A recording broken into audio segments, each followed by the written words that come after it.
ये बहुत important data जो मैं अभी आपके साथ शेयर करने वाला हूँ ताकि आपको आइडिया हो कि 2017 में मार्केट में क्रैश क्यों आया, क्या रीजन थी। 2021 में क्यों क्रैश आया था, वो भी 2 बार, क्या रीजन थी, और 2025 में क्या रीजन बन सकती है जिसकी वजह से यहाँ पर क्रैश आ सकती है।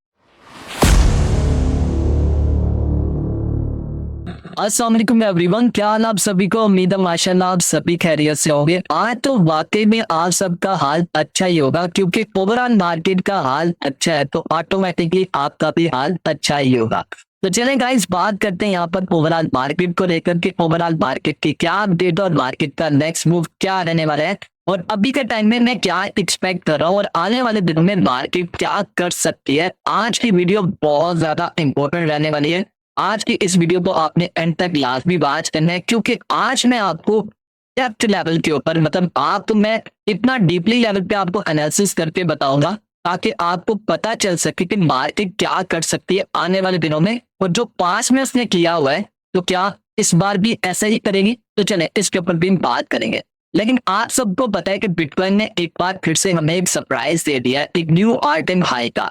$1,18,400 तक दोबारा से एक न्यू ऑल टाइम हाई बना दिया, और अभी के टाइम में ट्रेड हो रहा है $1,17,900 के ऊपर। और सिर्फ बिटकॉइन ने सरप्राइज नहीं दिया, यहाँ पर अगर आप आर्ट्स गन की बात करो तो आर्ट्स गन ने भी बहुत अच्छा परफॉर्म किया। बहुत सारे आर्ट्स गन इस टाइम 200%, 300% ऑलरेडी पंप कर चुके हैं, लेकिन जिनमें आपने बाइंग की है मुझे पता है वो भी सिर्फ 20-30% ही पंप हुए, लेकिन बहुत जल्द वो भी आपको 2x 3x करते हुए नजर आएंगे। उसके लिए आपको सब्र करना है। तो कितना सब्र करना है ये हम आगे जाते बात करेंगे।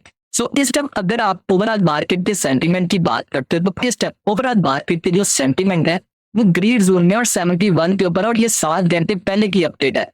अगर मजीद यहाँ से मार्केट अब जाती है तो ये जो सेंटीमेंट है ना ये एक्सट्रीम ग्रीन में आ जाएंगे, और तब आपको क्या करना वो आपको बेहतर पता है, मैं ऑलरेडी आपको कई बार बता चुका हूँ। तो चलिए बात करते हैं मार्केट के फंडामेंटल्स क्या चल रहे हैं, उसके बाद मैं आपको डीपली लेवल के ऊपर टेक्निकल एनालिसिस करके देने वाला हूँ। 2017 में क्या हुआ था, 2021 में क्या हुआ था, और 2025 में क्या होने वाला है।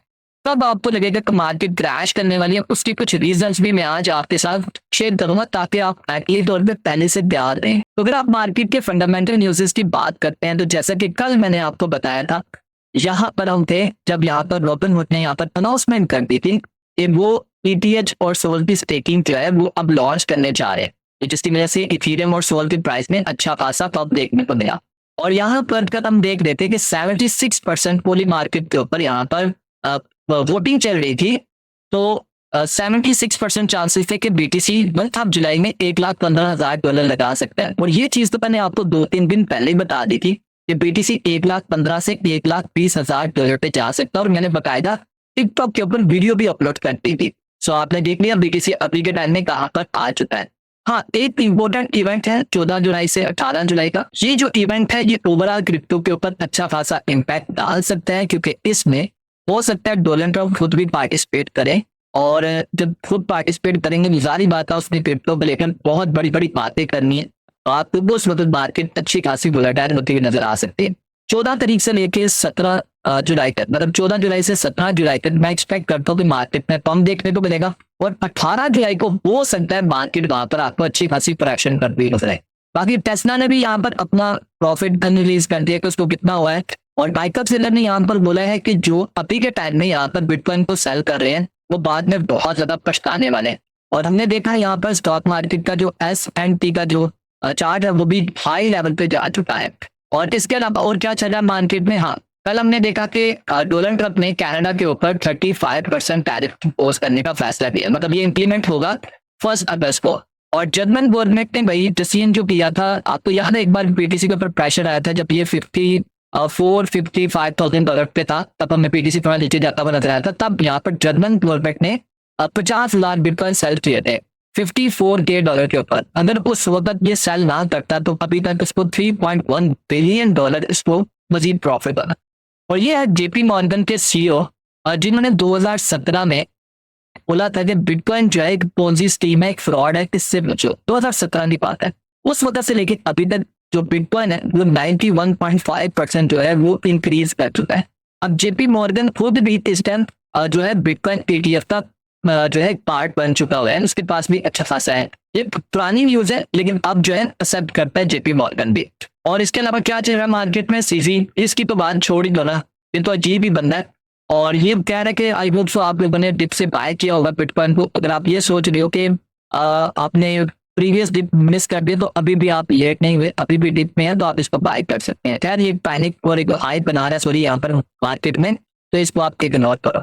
और इसके अलावा क्या है मार्केट में, इसको भी देख लेते हैं। हाँ, ये एक न्यूज काफी ज्यादा वायरल हो रही थी मार्केट में, कि कल भी मैंने खुद भी इसको शेयर किया कि लोगों ने कहा कि चाइना ने अलाउ कर दिया है ऑनरशिप ऑफ बिटकॉइन क्रिप्टोकरेंसी। तो देखो मार्केट में कोई ऐसी ऑफिशियल अभी तक न्यूज नहीं आई। यहाँ पर देखो किसी ने 30 मार्च को शेयर किया है, किसी ने 28 जून को किया है, किसी ने 15 घंटे पहले किया है, किसी ने देखो 25 जून को किया है, किसी ने 12 मार्च को किया है। मतलब ये बहुत पुरानी बात है। लेकिन एक चीज मैं आपको बता दूं, चाइना की जो क्रिप्टो पॉलिसी है ना, उसकी हकीकत कुछ और है। मतलब अभी तक जो है ना वहां पर क्रिप्टो के ऊपर स्ट्रिक्ट है, मतलब क्रिप्टो ट्रेडिंग, बाइनिंग और एसेट ऑनरशिप तीनों पर कंप्लीट बैन है। जो मई 30 मई 2025 को इन्होंने इन्फोर्स किया था। लेकिन कुछ प्राइवेट इंडिविजुअल या बिजनेस बिटकॉइन क्रिप्टो होल्ड नहीं कर सकते, मतलब जो कुछ वाले मैं बता रहा हूँ, जो प्राइवेट इंडिविजुअल है। बाकी बैंक और payment firms crypto service provide नहीं कर सकते। ये आज भी वहां पर पॉलिसी लागू हुई पड़ी है। अभी तक कोई भी ऐसी स्टेटमेंट नहीं देखने को मिली कि जहां पर इसने अलाउ कर दिया। और जिसने इसने अलाउ कर दिया कि हर बंदा वहां पर बिटकॉइन जो है वो अपने पास होल्ड रख सकता है, ओनरशिप ले सकता है, माइनिंग क्रिप्टो ट्रेडिंग कर सकता है, और प्राइवेट जितने भी सेक्टर है, इंडिविजुअल बिजनेस वगैरह, उस दिन फिर आपको बिटकॉइन का प्राइस बहुत बड़े लेवल के ऊपर पंप करता हुआ नजर आएगा। तो ये अभी के टाइम में एक न्यूज है। लेकिन एक न्यूज और भी चल रही है मार्केट में। मंडे वाले दिन यहाँ पर रशिया के साथ कुछ बातचीत हो रही है, कुछ मेजर स्टेटमेंट होने वाली है।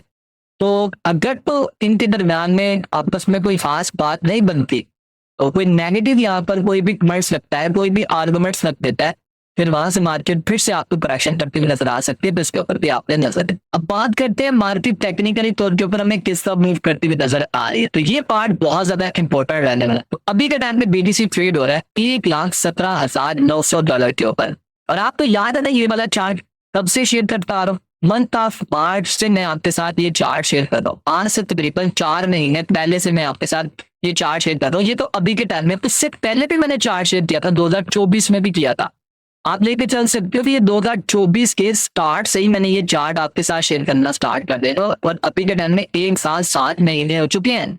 उस वक्त यहाँ पर था, फिर उसके बाद जैसे इसने अपने हाई लगाया, फिर हमने यहाँ पर इसको मार किया, फिर यहाँ आप देखिए बिल्कुल इसी तरह यहाँ पर बीटीसी परफॉर्म कर रहा है। और मैंने आपको बोला था कि 4 to 6 मंथ में मैं एक्सपेक्ट करता हूँ कि बीटीसी उस वक्त जो था तकरीबन $86,000 के पास था। मैंने आपको बोला था कि बीटीसी एक बार नीचे आएगा, लिक्विडिटी लेगा, उसके बाद यहाँ पर आपको आने वाले 4 से 6 महीने के अंदर अंदर BTC knew all time high लगाता हुआ नजर आएगा, जो मैं एक्सपेक्ट करता हूँ 3,20,000 से 25,000 तक न्यू ऑल टाइम हाई लगा सकता है। अभी तक अगर आप देखो तो 4 महीने हुए हैं, क्योंकि मैंने मंथ ऑफ मार्च में ये चार्ट शेयर किया था।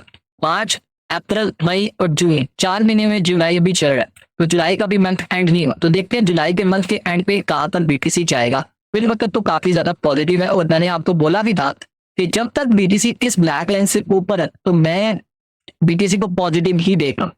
मैं यहाँ पर ये एक्सपेक्ट नहीं कर रहा कि $1,12,000 पे आ गया है, जैसे कि इसने हर बार ऐसा किया कि जब भी इसने न्यू ऑल टाइम हाई लगाया इसने क्रैश किया। तो सब लोग कह रहे थे कि अब यहाँ से क्रैश होने वाला है, क्रैश होने वाला है। तो क्योंकि ऐसा क्यों बोल रहे थे, क्योंकि प्रीवियस रिकॉर्ड उठा के देख लो, जब भी इसने अपना हाई लगाया थे इसने डंप ही किया। अगर आप अभी के टाइम की बात करें तो इतने बड़े डंप नहीं आए जिस तरह आपको 2021 में, 2017 में देखने को मिले। इसके ऊपर भी हम बात करेंगे कि क्यों इतना बड़ा क्रैश देखने को मिला था। और अभी बीटीसी कहाँ तक जा सकता है, किस लेवल तक जा सकता है। तो देखो अभी भी अगर मैं लिक्विडिटी की बात करूँ तो अभी भी लिक्विडिटी इसकी $1,20,000 से $25,000 पे अभी भी है। लेकिन मैं जो एक्सपेक्ट कर रहा हूँ ना, इस ओवरऑल एनालिसिस को देखते हुए मैं भी आपके साथ एक चार्ट शेयर करूंगा जो कि इंपॉर्टेंट चार्ट है कि बीटीसी किस लेवल तक जा सकता है। देखो हम ज्यादा दूर नहीं जाएंगे। अगर आप पहला यहाँ पर बीटीसी का ये वाला हाई देखेंगे जो मंथ ऑफ मार्च में 2024 में बनाया था $74,000 पे, उस वक्त $74,000 पे इसने अपना एक न्यू ऑल टाइम हाई बनाया। उसके कुछ ही दिनों के बाद बीटीसी यहाँ से क्रैश होना स्टार्ट हो रहा, अच्छा खासा यहाँ पर क्रैश हुआ और $48,000 पे आया। मतलब ऑलमोस्ट करीबन $25,000 से $26,000 का हमें यहाँ पर डाउन देखने को मिला। और एक दिन में नहीं हुआ, तो मंथ ऑफ मार्च में यहाँ पर इसने अपना हाई लगाया था और मंथ ऑफ अगस्त में जाकर मतलब ऑलमोस्ट 4 महीने के बाद जाके हमें यहाँ पर बड़ा डंप देखने को मिला। स्टार्ट तो चाहे स्टार्टिंग में ही हो गया था, लेकिन करते करते 4 महीने में जाके इसने अपना डंप लगाया और उसके बाद फिर से रिकवरी होगी। उसके बाद जो एक न्यू ऑल टाइम हाई लगाया इसने, वो 20 जनवरी को 2025 पे लगाया और फिर उसके बाद यहाँ पर जैसे ही यहाँ पर अपना एक न्यू ऑल टाइम हाई लगाता है, उसके बाद फिर से हमें यहाँ पर क्रैश देखने को मिला और BTC फिर दिया $74,000 पे। ऑलमोस्ट तकरीबन हमें यहाँ पर, अगर मैं गलत नहीं हूँ तो $36,000 के करीब यहाँ पर डंप देखने को, यहाँ पर हमें 26,000, यहाँ पर हमें $36,000 का डंप देखने को मिला। और यहाँ से यहाँ तक का जो सफर उसने तय किया, उसमें ऑलमोस्ट तकरीबन इसने जो पंप किया वो $36,000 का, मतलब $74,000 से $1,10,000 तक जो किया है वो तकरीबन $36,000 का। और जो पंप आया है वो ऑलमोस्ट तकरीबन मंथ ऑफ मार्च से जनवरी तक, मतलब 10 महीने में।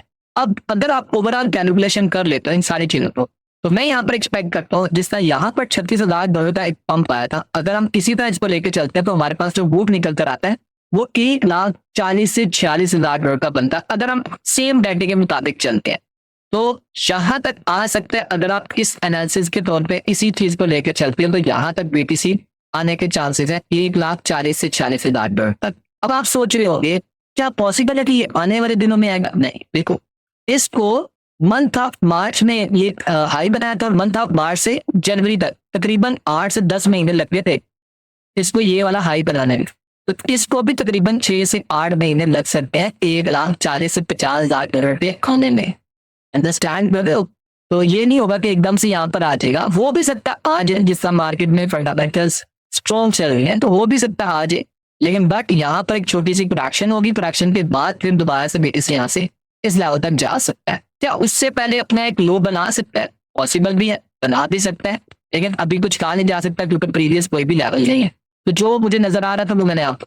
अब बात करते हैं कि मार्केट कब आपको यहाँ पर क्रैश करती हुई नजर आ सकती है, क्योंकि बहुत सारे लोग सवाल कर रहे हैं कि यार मार्केट यानी कि खासकर बिटकॉइन, क्योंकि बिटकॉइन क्रैश हुआ तो ओवरऑल मार्केट यहाँ पर क्रैश होगी, बिटकॉइन के साथ ओवरऑल मार्केट चल रही होती है।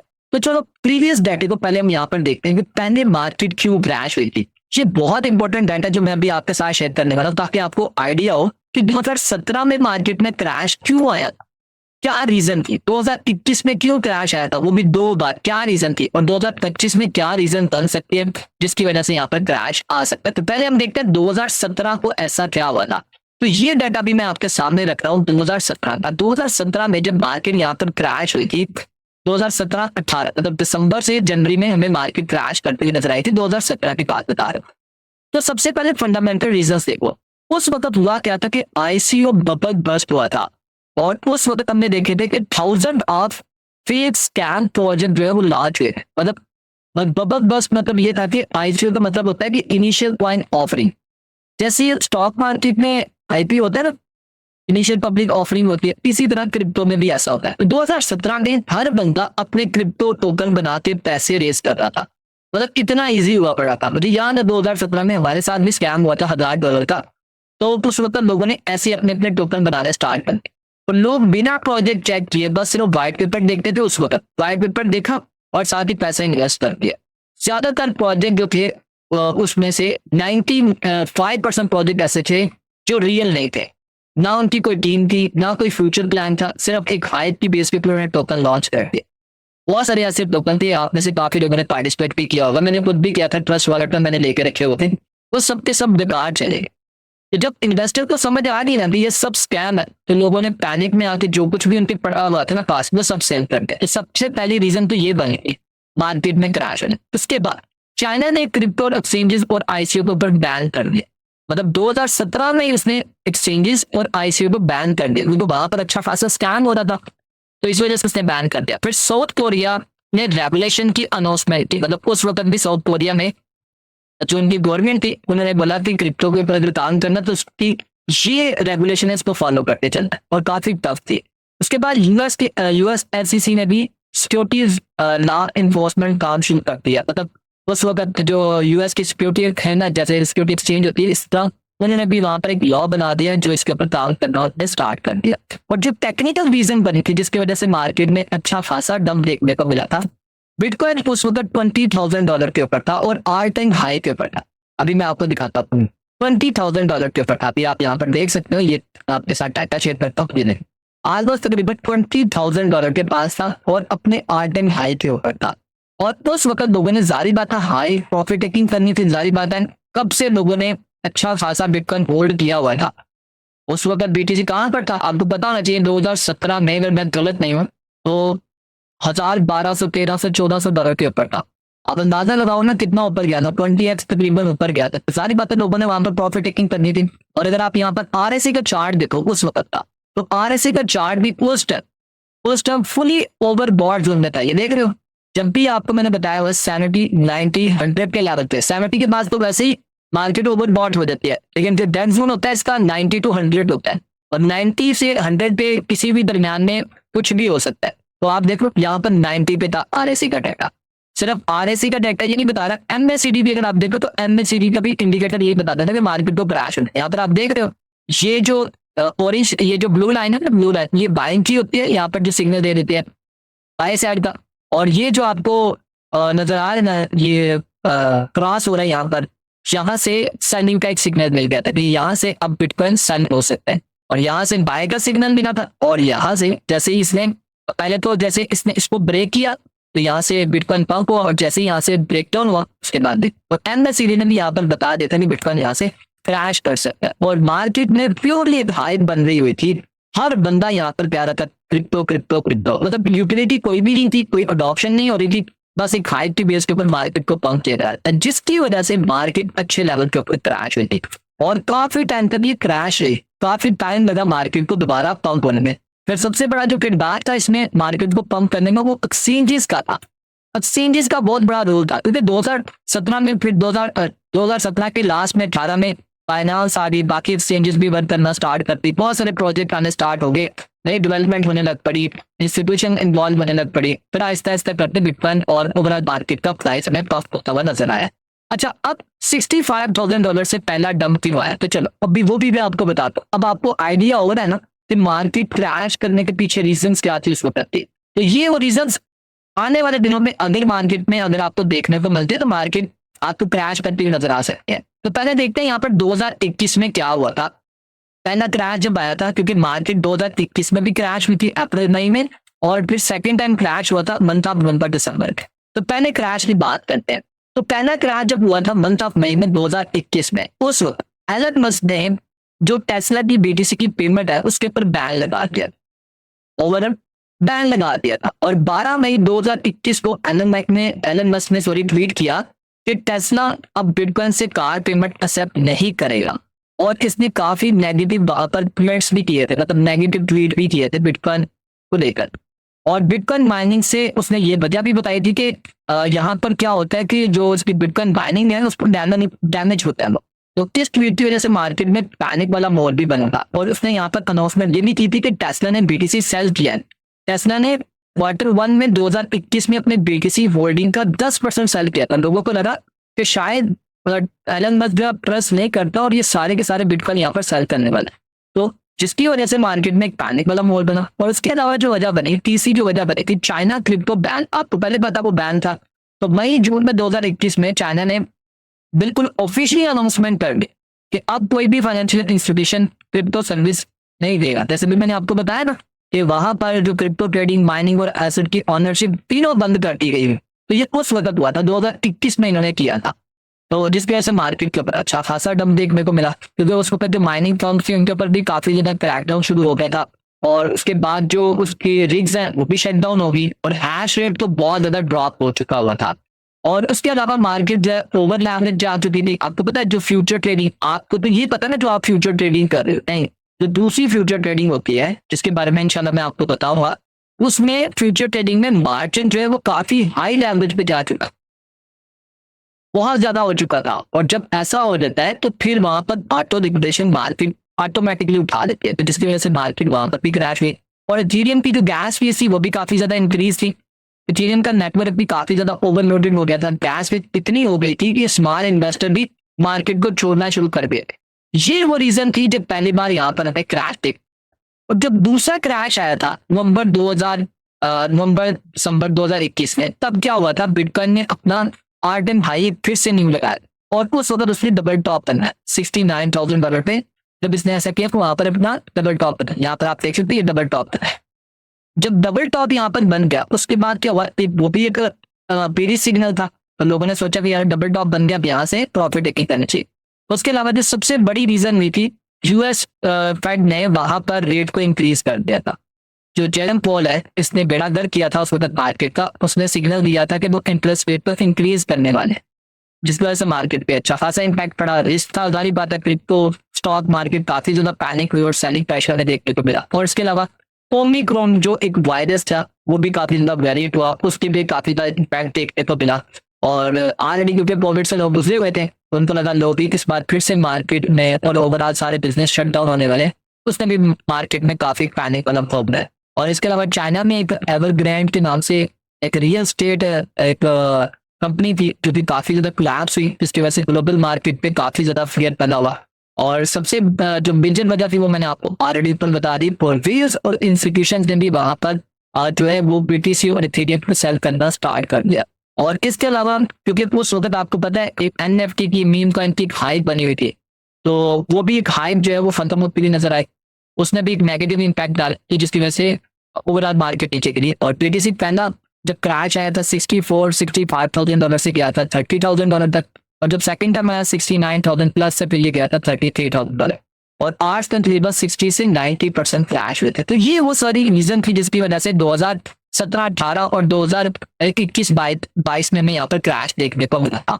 और अभी के टाइम में कहाँ पर अभी बीटीसी 1,18,000। अच्छा, अब आपके माइंड में होगा यहाँ से क्यों पॉप आया था, क्या वजह था, क्या रीजन? तो देखो, जब मार्केट यहाँ पर ओवरऑल क्रैश कर गई थी तो उसके बाद दोबारा मार्केट क्यों पंप हुई थी, उसके पीछे रीजन थी क्योंकि इंस्टीट्यूशन ने बाइंग करनी स्टार्ट कर दी थी।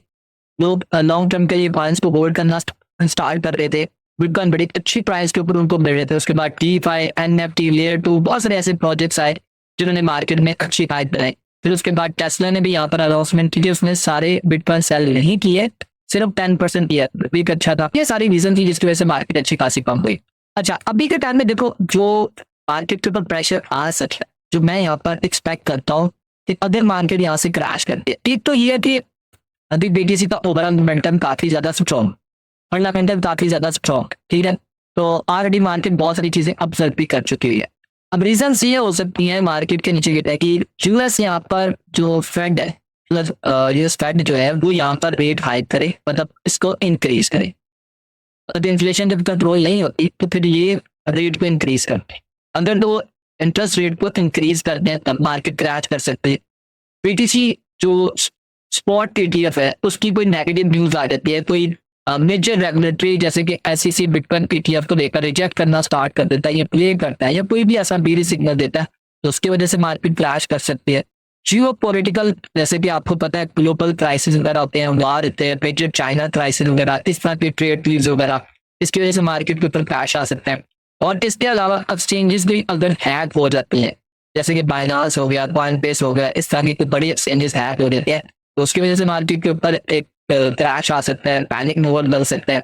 आपको पता है USDT टीथन को लेकर भी काफी ज्यादा बातें होती है, अगर उसका भी कोई प्रॉब्लम होता है तब भी हो सकता है। तो कॉइन अगर ऐसा बीम डाल देता है, 5-7 कॉइन अगर ऐसे बीम डाल देते हैं तब भी ऐसा हो सकता है। अगर यहाँ पर लार्ज वेव यहाँ पर ज्यादा यहाँ पर BTC इथेरियम सेल करना स्टार्ट कर देते हैं तब भी ऐसा हो सकता है। और इसमें एम्प्टी बॉस जैसे वॉलेट है, इस तरह में 2-4 वॉलेट सामने आ देते हैं कि वो कितना बिटकॉइन ट्रांसफर करें तब भी मार्केट में क्रैश आ सकता है। ये सारी रीजन हो सकती हैं। और इसके अलावा अगर आप यहाँ पर RSI का चार्ट देखते हो तो अभी के टाइम में RSI का चार्ट जो है वो 70 लेवल पे है। लास्ट टाइम जब यहाँ पर क्रैश आया तो मैंने आपको बताया था 90-96 के पास था, तो अभी 90 काफी दूर है। लेकिन अगर आप ये ट्रेंड लाइन के मुताबिक देखें तो ये ट्रेंड लाइन बहुत इंपॉर्टेंट है। अगर ये RSI इसको ब्रेक करता है तो फिर BTC मजीद पंप करेगा और मैक्सिमम 90 तक आपको देखना है। RSI का जो लेवल है वो 90 तक आपको देखना है। और अगर आप यहाँ पर MACD का यहाँ पर चार्ट देख लो तो अभी भी ये काफी दूर है। ऑलमोस्ट जब ये इस तरह यहाँ पर अपना दिखा देगा ना, ये क्रॉस दिखा देगा इस लेवल पे, फिर समझो यहाँ से BTC क्रैश कर सकता है। अभी के चांसेस कम है, छोटी मोटी क्रैक्शन होती है वो अलग बात है। तो ये थी ओवरऑल गाइस, काफी डीपली लेवल के ऊपर मैंने आपको बताई चीजें, तो ये वजह थी जिसकी वजह से मार्केट पंप और डंप हुई। तो बाकी इंशाल्लाह अपडेट के लिए रात के सेशन में मिलेंगे। बाकी आपको पता है हम डेली रात को लाइव सेशन करते हैं, इसमें आपको ट्रेड्स वगैरह करवाते हैं जिससे आपको अच्छा खासा प्रॉफिट होता है। तो रात के लाइव सेशन को लाजमी अटेंड किया। और हाँ, अगर आपको फ्री में फ्यूचर के सिग्नल चाहिए तो फिर आपने करना क्या है, आपको इस वीडियो के डिस्क्रिप्शन में बिंडेक्स एक्सचेंज का लिंक मिलेगा, इस लिंक से अपना अकाउंट क्रिएट करें, डिपॉजिट करें और हमें स्क्रीनशॉट भेजें व्हाट्सएप चैनल के ऊपर, तो फिर हम आपको अपने डिस्कॉर्ड में ऐड करेंगे, वहां पर आपको लाइफ टाइम के लिए फ्री के फ्यूचर सिग्नल मिलेंगे। तो जब मिलते हैं नेक्स्ट वीडियो में, अपना ख्याल रखें, तो याद रखें, टेक केयर, अल्लाह हाफिज़।